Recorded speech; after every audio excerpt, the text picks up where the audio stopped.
are the stories making the headlines at this hour. President Yoon Suk-yeol is in the Netherlands seeking to forge a chip alliance. The South Korean leader will visit chip equipment company ASML, joined by the chiefs of Samsung and SK Hynix, as the country seeks to secure stronger supply chains for chip production. Israel's defense minister says Hamas is on the verge of dismantling in Northern Gaza. Meanwhile, there are reports that Israel in October in Lebanon used white phosphorus munitions, which is banned from use against civilians under international law. The UN's COP28 climate summit's draft agreement fell short of including a fossil fuel phase-out. Last-minute negotiations will continue with just one day until the summit comes to an end. Good afternoon. President Yoon Suk-yeol is in the Netherlands seeking to forge a chip alliance. The South Korean leader will visit chip equipment company ASML, joined by the chiefs of Samsung and SK Hynix. Our Oh Soo-young reports.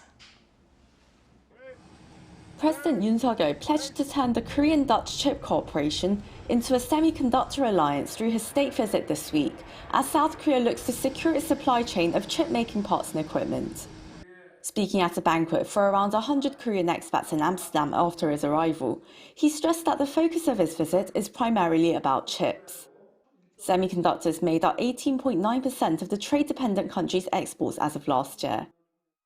이번 방문을 계기로 한국과 네덜란드의 반도체 협력은 이제 반도체 동맹으로 그 관계가 격상되게 될 것입니다. 반도체는 우리의 산업뿐만 아니라 안보에도 중요한 그런 분야입니다.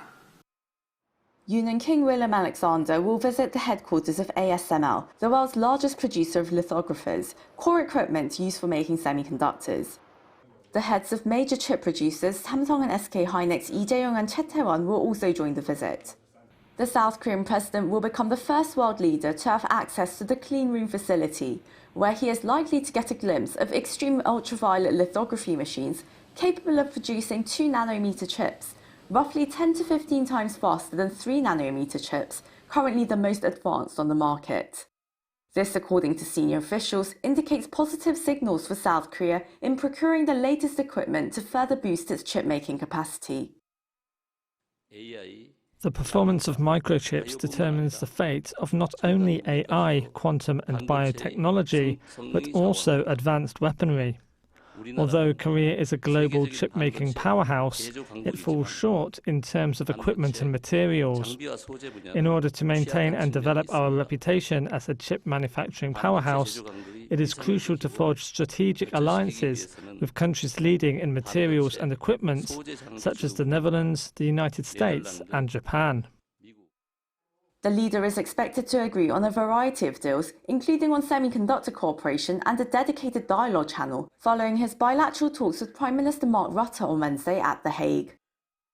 물론 한국과 네덜란드는 국방 안보와 같은 이런 전략적 분야부터 시작해서 경제, 문화 교류까지 또 첨단 과학기술 분야의 교류까지 다양한 분야의 그 지평이 확대되고 있고 이번 방문을 통해서 많은 또 이런 협정과 MOU들이 체결되면서 한내의 관계가 더욱 깊어질 것입니다. Yoon's official engagements began on Tuesday, marking the first state visit for a South Korean leader to the country in 62 years of bilateral ties, which were upgraded to a strategic partnership last year. The two sides' strategic partnership will set out to bolster their security cooperation rooted in their solidarity of shared values and economic security cooperation based on their high-tech alliance. Oh Soo-young, Arirang News, Amsterdam. The Vatican held a mass to commemorate the 60th anniversary of diplomatic relations with South Korea. The mass took place on Tuesday at the Archbasilica of St. John Lateran, the oldest and main basilica in Rome. The Vatican Secretary of State presided over the Mass, as it is customary for the Pope not to attend diplomatic events. Diplomatic relations between South Korea and the Vatican City began on December 11, 1963. And in September this year, a statue of the first Korean priest Father Andrew Kim Dae-gon was installed at St. Peter's Basilica. Israel's defense minister says Hamas is on the verge of dismantling in northern Gaza. Meanwhile, there are reports that Israel in October in Lebanon used white phosphorus munitions, which is banned from use against civilians under international law. Lee Seung-jae has more. Israeli Defense Minister Yoav Gallant said Monday that Israeli troops are encircling Hamas's last two strongholds in northern Gaza, adding that Hamas battalions in the Jabalia and Shijaya areas are on the verge of dismantling. The defense minister added that the Hamas fighters that have already surrendered said they are short of weapons and food. He went on to say that Israeli forces are near a breaking point in the northern Gaza Strip, calling upon remaining Hamas fighters to surrender, as he promised to spare their lives if they do so. The comments come as the Israel Defense Forces and the Israeli Security Agency announced last week that more than 500 Hamas and Islamic Jihad fighters had been captured over the past month. Gaza's health ministry reported that over 18,000 Palestinians have now been killed since the start of the armed conflict. The ministry spokesperson also reported that the bodies of 208 dead Palestinians were transferred to hospitals in the Gaza Strip during the past 24 hours, with over 400 others injured during that time. He called on medical teams around the world to go to the Gaza Strip to help with life-saving operations for the wounded Gazans, stressing that hundreds of wounded people are seeking treatment. Meanwhile, according to a report by the Washington Post on Monday, Israel used U.S.-supplied white phosphorus munitions in an October attack in southern Lebanon that injured at least 9 civilians. According to the report, a journalist working for the Post found remnants of 3 155mm artillery rounds fired into Deira, near the border of Israel. The attacks incinerated at least 4 homes. The rounds were said to have been saturated with white phosphorus that burns at high temperatures. Despite accusations of war crimes by human rights groups, the Israel Defense Forces said that white phosphorus shells launched by Israel are used to create smoke screens, not for targeting or causing fires, adding that it complies and goes beyond the requirements of international law. Lee Seung-jae, Arirang News. Ukrainian President Volodymyr Zelenskyy has made another trip to the U.S. to urge lawmakers to greenlight more military support for his country. This comes as a proposed military aid package remains stalled in Congress. Park Geun-woo has the latest. Ukrainian President Volodymyr Zelenskyy has arrived in Washington, D.C. on Monday in an attempt to rescue a U.S. defense support package worth $60 billion to Kyiv. The package is currently stalled in U.S. Congress as it's opposed by Republicans who are arguing that more money should be used for domestic security at the U.S.-Mexico border. Zelenskyy's appeal is seemingly even more crucial as Congress begins its holiday recess at the end of this week. According to a statement by the White House the day before, Zelenskyy's visit was meant to underscore the United States' unshakable commitment to supporting the people of Ukraine as they defend themselves against Russia's brutal invasion. The arrival of the Ukrainian president makes it his 3rd visit to the U.S. since the war began in February 2022. During Zelenskyy's speech at the National Defense University in Washington on Monday, he asked for continued support while saying Ukraine has not given up. Ukrainians haven't given up and won't give up. We know what to do, and you can count on Ukraine, and we hope just as much to be able to count on you. He added, when the support of freedom fighters goes down, that is when Russia's dreams come true. Following his remark, U.S. Secretary of Defense Lloyd Austin promised unshakable support for Kyiv. And the United States is proud to stand with you. And make no mistake, America's commitment to supporting Ukraine against Russian aggression is unshakable. Meanwhile, President Zelenskyy is also set to meet with U.S. President Joe Biden on Tuesday. They are expected to discuss the U.S.'s ongoing commitment to Ukraine as well as its country's need for more funds. Park Geun-woo, Arirang News. The UN's COP28 Climate Summit's draft agreement fell short of including a fossil fuel phase-out. Last-minute negotiations will continue with just 1 day until the summit comes to a close. Lee Eun-jin reports. On Monday, a new draft of the COP28 agreement was published by the summit president, the United Arab Emirates. It proposed various options and called for reducing the production and consumption of fossil fuels, but the draft did not use the words phase out as seen in previous agreements. An earlier draft on Friday had included phase out, something climate campaigners, low-lying island states, and the European Union have been advocating for. But the latest draft calls for reducing the consumption and production of fossil fuels in a just, orderly, and equitable manner so as to achieve net zero by, before, or around 2050 in keeping with the science. It also provides 8 options that countries could use to cut emissions, including tripling renewable energy capacity by 2030 and scaling up technologies to capture CO2 emissions. And on the conference's final day on Tuesday, this year's president emphasized that there's still much to do and no time to waste. We must still close many gaps. We don't have time to waste. We must deliver an outcome that respects the science and that keeps 1.5 within reach. A new draft document is expected early on Tuesday, which would leave little time for further disagreement ahead of the scheduled close of the conference at 11 a.m. local time. Deals at UN climate summits must be passed by consensus by the nearly 200 countries present. According to Reuters, sources familiar with the discussions said the United Arab Emirates had come under pressure from Saudi Arabia to drop any mention of fossil fuels from the text. Saudi Arabia is the de facto leader of the OPEC oil producers group, of which the UAE is a member. Despite the rapid growth of renewable energy use, around 80% of the world's energy is produced using fossil fuels. Jin, Arirang News.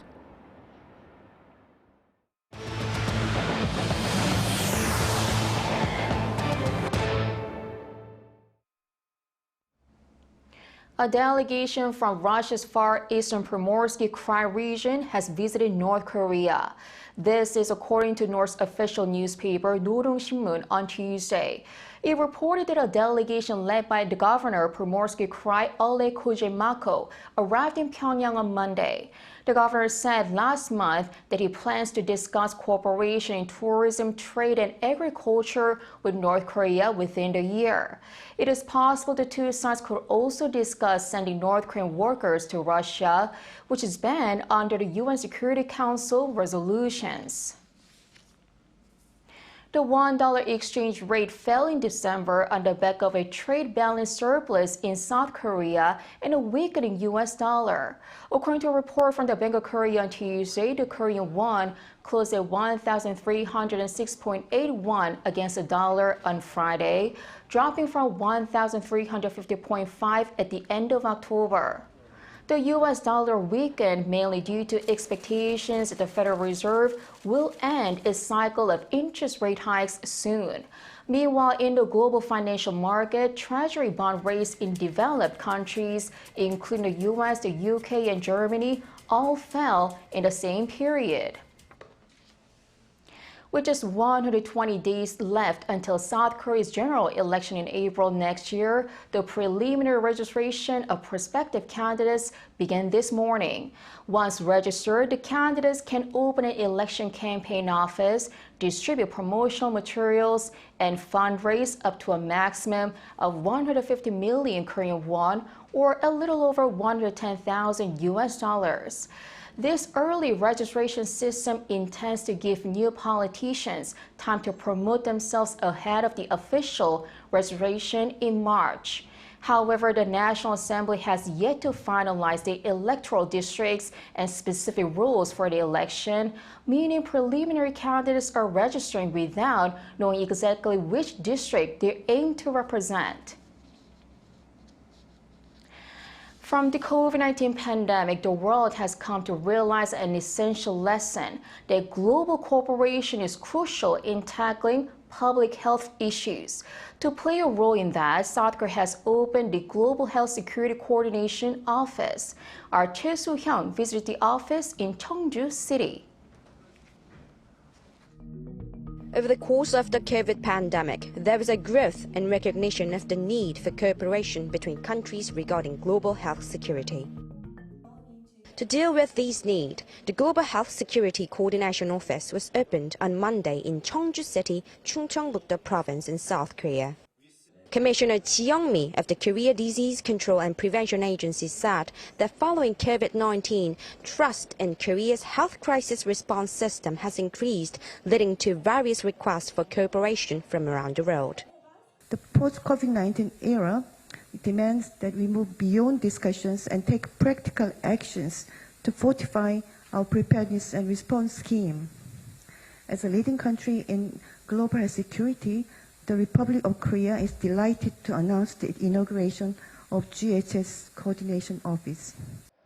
Due to the absence of such an office in the past, it was hard to share effective management outcomes from international conferences or policies for health security. There was no coordination of all those outcomes of the evaluations with this establishment of coordination office in Korea. And I think it will be really very beneficial for countries to really strengthen the capacity for health emergencies. A total of 71 countries and 10 international organizations are participating and will hold a ministerial-level annual conference on health and medical issues. Commissioner Ji noted that Korea was part of the leading group of 16 countries, including the United States and the United Kingdom and Netherlands. I think we are ready to play a leading role to take the shared responsibility for health emergencies. Korea is a leading country in Asia, but we can also play a role for the world. The new office will serve as an executive secretariat, supporting exchanges of health information between countries and international organizations, providing experts in different fields and offering educational programs, among others. In the future, it will establish specific action plans in the areas of prevention, defense and response, which will include immunization, antimicrobial resistance, biosafety, and legal preparedness. Additionally, the office will coordinate and evaluate each country's operations and proceedings as part of a global health security agenda. Choi Soo-hyung, Arirang News, Cheongju. The final two members of BTS, Jimin and Jungkook, are set to begin their mandatory military service today, following RMMV just a day before. The three other members, Jin, J-Hope, and Suga, have already begun their service. The final group members will be discharged by June 2025. An Sung-jin reports. With RMNV joining the army on Monday, the final two members of BTS, Jimin and Jungkook, are set to follow them on Tuesday afternoon. All the group's members were present at the guardhouse on Monday to send off RMNV, showing the group's strong bond. BTS leader RM said it would be a great chance for growth and inspiration and thanked BTS fans for their support. V also left a message on his social media noting that he will be making more precious memories with his fans after he completes his service. Starting with Jin in December 2022, the entirety of BTS will now be serving their country. Jin will be discharged first in June 2024, but BTS fans will have to wait until at least June 2025, when the final members are discharged before they can see BTS back together again. Just like their fandom name ARMY, most of the members will be serving in the army, apart from Suga, who is serving in social services due to a shoulder cartilage injury. J-Hope, the group's main performance dancer, joined the army in April this year and will be discharged in October 2024. The four members, RM, V, Jimin, Jungkook, who joined this week, are all set to be discharged in June 2025. And as Suga's social service duty requires him to serve 3 more months than the regular army, he will be the last member to finish his duties a few days later. As some members will begin their solo endeavors after their discharge, hopes are high that they will gather together in 2025 and reinitiate their second chapter as a group. BTS is the first group in the world to top both the Billboard Hot 100 chart and Billboard 200 chart. The group topped multiple global music charts, spoke at the UN General Assembly twice, and were on the cover of Time magazine 3 times. In South Korea, all able-bodied men are required to serve in the military for at least 18 months. The controversy on whether BTS would be able to waive their mandatory military service had persisted for a long time. Yet all of the members have voiced that they would not dodge their responsibilities. Han Sung-jin, Arirang News.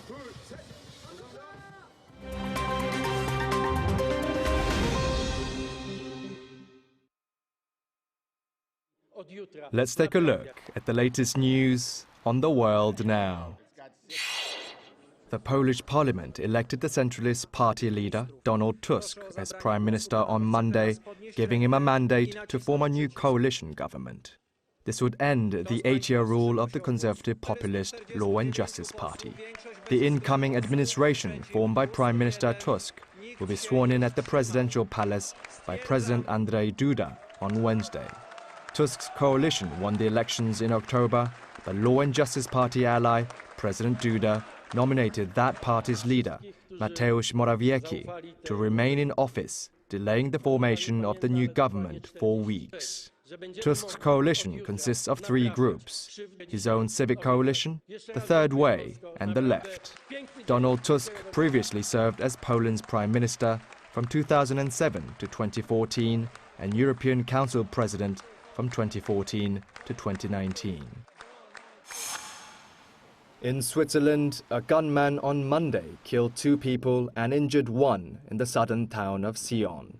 The alleged suspect has been found and arrested following an 8-hour manhunt. The suspect, a 36-year-old man, fired several shots in the Swiss alpine town of Sion, killing his first victim, 34-year-old female, in a car park, then the second, a 41-year-old man, soon after. The shooter also shot and injured a 49-year-old female. Police proceeded with roadblocks and an active manhunt, which led to the suspect's arrest on Monday afternoon. Around 2.3 million of Switzerland's 9 million population own a gun, but gun-related homicides are rare. New York State Governor Kathy Hochul announced on Monday a $10 billion partnership with semiconductor industry leaders to make New York State a semiconductor capital of the world. Semiconductor giants such as Applied Materials, IBM, Micron, Tokyo Electron, and others have joined to establish the next-generation research and development center at Albany Nanotech Complex, which will house over 50,000 square feet of clean room space. Governor Hochul also announced that New York State is investing $1 billion as part of the new enterprise and aims to create over 700 jobs. The partnership will fund the active research and development of semiconductors through the construction of a cutting-edge, high numerical aperture, extreme ultraviolet lithography center. The nominees for the 81st Golden Globe Awards were announced on Monday. Hollywood blockbuster Barbie received 9 nominations, putting it on the top of the list. Historical drama Oppenheimer followed with a total of 8 nominations. Korean-Canadian director Celine Song's Past Lives received 5 nominations, including Best Motion Picture for Drama. This year, the winners of Golden Globe Awards will be chosen by a new, more ethnically and racially diverse voting body of 300 journalists from 75 countries. The previous voting body of Hollywood Foreign Press Association was disbanded in June for ethical lapses and lack of diversity. Kim Seong, Arirang News.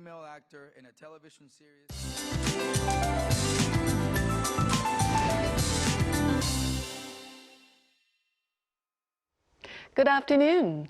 This year's December has surely been an extreme one, from record-breaking spring warms to a rain advisory being issued in Gangwon-do for the first time in December and a snowstorm on the same day. Mountainous regions could see 15 centimeters of more snow fall through tonight, while the rest of the country should see rain going away as the day goes on. Also, strong winds continue in most places, with a wind advisory issued in Jeju and coastlines in Jeollanam-do and Gyeongsang-do provinces. Please stay safe. Afternoon highs are 3 to 5 degrees lower than yesterday. Seoul topping out at 9 degrees, but there has been a big drop in highs on Jeju from yesterday's 21 to today's 14 degrees Celsius. But the capital area can expect sunnier skies this afternoon. The warming trend continues through the end of the week, but rain later in the week will bring teeth-chattering temperatures to the country starting Sunday, going down to as low as minus 15 degrees next week. That's Korea for you, and here's a look at the international weather conditions.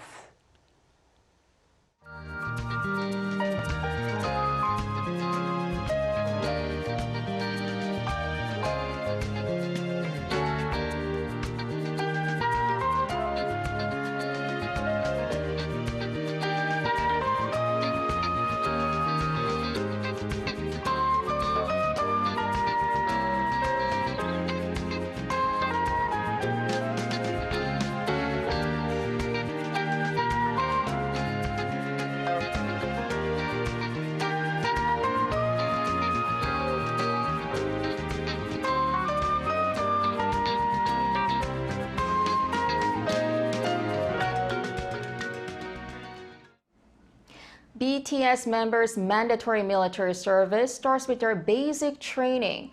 It's a 5-week program basically prepping the new recruits for their time in the military. That includes physical checkups, learning how to handle weapons, as well as essential skills like navigation and camouflage. By the end of the training, they'll be assigned their units and military occupation, such as engineer or rifleman. All of this is decided by lottery, with education and age among the factors considered. In case of RM and V, who are 29 and 27, they're considered old when the average age is 21 or 22. But a military music band could also be an option, considering their background. That is all for today. Thanks for watching.